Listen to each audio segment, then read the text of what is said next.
कितना समय आप भगवान को दे रहे हो, कितनी उम्र आपने भगवान को दी, कितना समय आपने भगवान को दिया। जैसे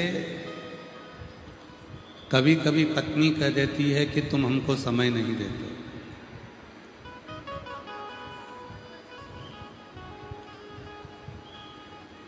और यदि थोड़ा सा समय पति अपनी पत्नी को दे देता है तो पत्नी प्रसन्न हो जाती है। उसको बहुत सारा समय तुम्हारा नहीं चाहिए, बस थोड़ा सा समय। धर्म पत्नी कहती है कि मुझे दे दीजिए, और वो थोड़ा सा समय तुमने जो दिया उतना मेरे लिए बहुत है।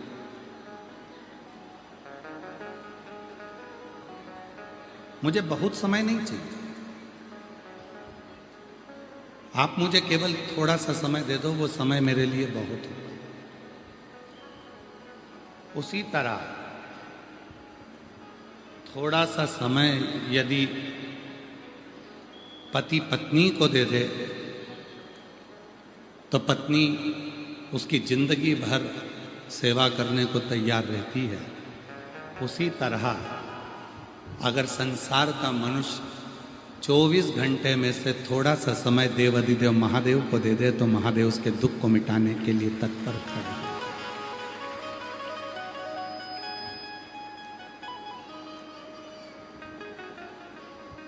बहुत नहीं मांग रहा, मेरा देवाधिदेव महादेव आपसे बहुत सारा नहीं मांग रहा।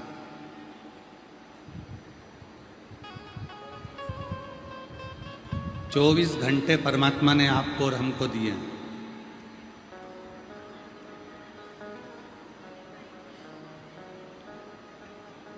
24 घंटे में से अगर आप भगवान को 12 घंटे नहीं दे सकते तो मत दो, 6 घंटे भी मत दो, मत करो 3 घंटा भजन आप।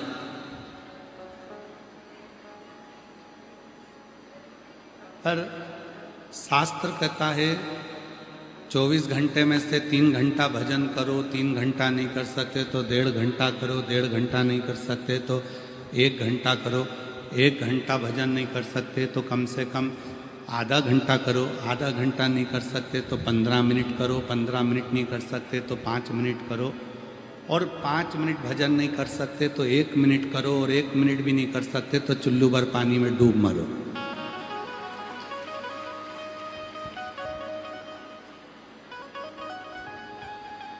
उस ईश्वर ने आपको और हमको 24 घंटे दिए,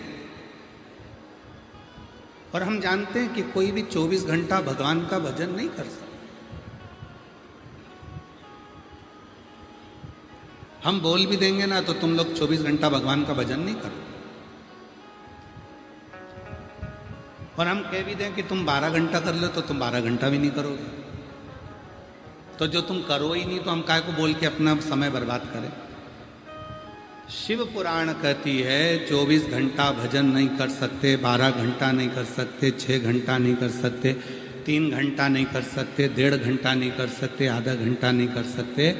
कम से कम 1 मिनट भी अगर आप भोलेनाथ के नाम का उच्चारण कर रहे हो, श्री शिवाय नमस्तुभ्यम कह रहे हो, नमः शिवाय कह रहे हो, ओम नमः शिवाय कह रहे हो, तो याद रखना कि तुमने जो 1 मिनट मेरे शंकर भगवान को दिया है, तुमने 1 मिनट जो मंत्र का उच्चारण किया है, एक दिन ऐसा आएगा कि जिस समय पर तुम दुख की घड़ी में खड़े होगे तब वो 1 मिनट का दिया हुआ श्री शिवाय नमस्तुभ्यम तुम्हारे सामने खड़ा होगा और तुम्हारे दुख को मिटाएगा।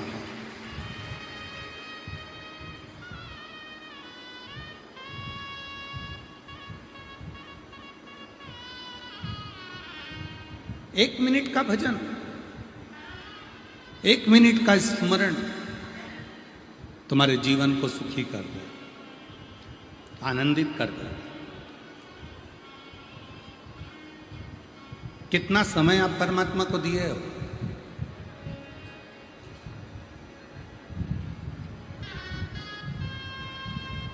कितना समय आप भगवान को दिए हो ये आपके ऊपर निर्भर करता है। कितना समय आप ईश्वर को दिए हो ये आपके ऊपर निर्भर करता है। एक बहुत अच्छी बात आती है, एक संत अपनी शिष्या के घर पहुंचे। भजन करते करते संत शिष्या के घर पहुंच गए। सास ने प्रणाम किया, ससुर ने प्रणाम किया, पति ने प्रणाम किया, शिष्या ने प्रणाम किया, बहू ने। शिष्या जब आई, बहू जब आई तो बहू से पूछा, बेटा तेरे ससुर की उम्र कितनी है? शिष्या ने कहा, मेरे ससुर की उम्र 15 साल।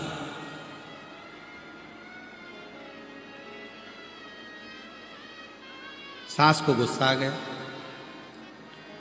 बताओ इसको 15 साल का ससुर दिख रहा है? पागल हो गई है, अपने गुरुजी के सामने झूठ बोल रही है। फिर पूछा, तेरी सास की उम्र कितनी है? तो कहा 8 साल। सास को और गुस्सा आ गया, बताओ मैं इसको 8 साल की दिख रही हूं? बोलना चाहिए 60 का, बोल रही है 8 का। फिर कहा,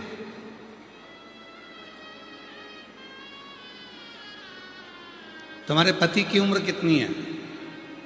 तो कहा कल ही पैदा हुआ है।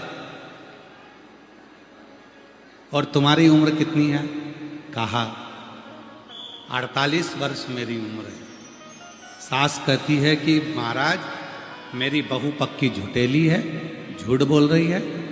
बताओ मैं इसको 8 साल की दिखती हूँ, ससुर 15 साल का दिखता है, पति कल पैदा हुआ, तो शादी किसके साथ हुई? केवल इसने अपनी उम्र सही बताई है, बाकी के सारी उम्र गलत बताई है।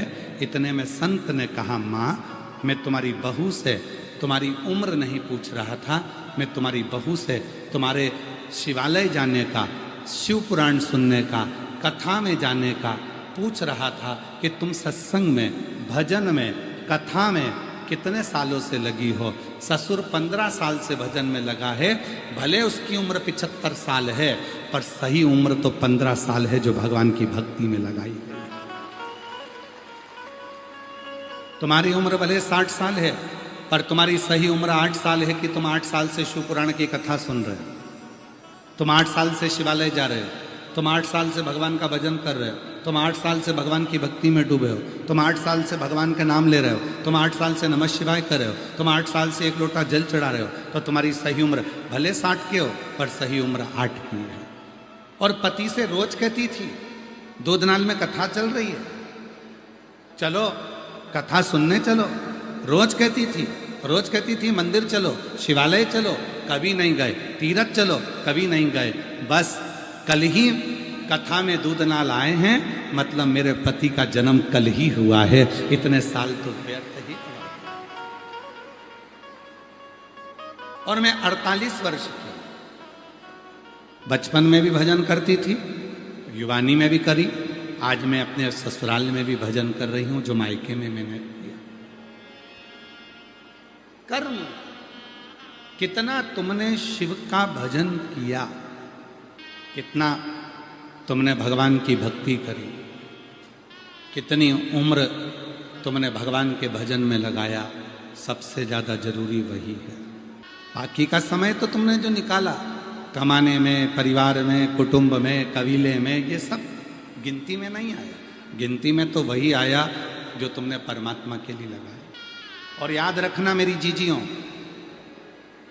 मेरे धाराशिव जिले की मेरी जीजियों, मेरे दूधनाल की जीजियों, उमरगा की जीजियों, मेरे जीजाओं, मेरी बेटियों, मेरे बेटाओं, मेरे बुजुर्ग माँ बाप, याद रखना तुमने जितना समय भगवान को दिया है, तुम्हारी अंतिम श्वास के समय पर तुम्हारे परिवार वाले डॉक्टर से कहेंगे ये पैसा रख लो, पर हमारे पति की, हमारे पत्नी की, हमारे बच्चे की, हमारे ससुर की, सास की थोड़ी सी और जी ले, थोड़ा प्राण और मिल जाए, थोड़ा और जी लें, ऐसा कुछ कर दो।